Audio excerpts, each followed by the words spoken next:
ഇരട്ടി തുക കൊടുക്കുകയാണെങ്കിൽ സ്പോൺസർഷിപ്പ് പ്രൊവൈഡ് ചെയ്യുന്നവരുണ്ട് എന്ന് എന്നോട് പറഞ്ഞു. പക്ഷെ ആ സമയത്ത് ഞാൻ എൻ്റെ ലോണൊന്നും ചെയ്തിട്ടില്ല.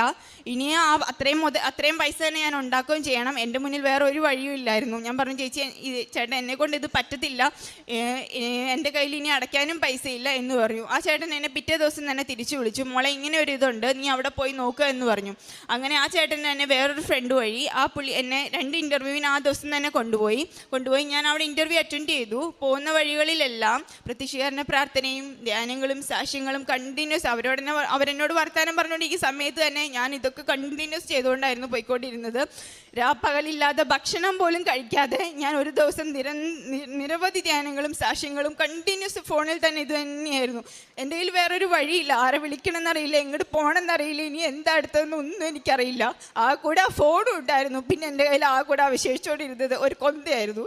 ഇത് രണ്ടും വെച്ചിട്ട് പ്രാർത്ഥിക്കാൻ തുടങ്ങി.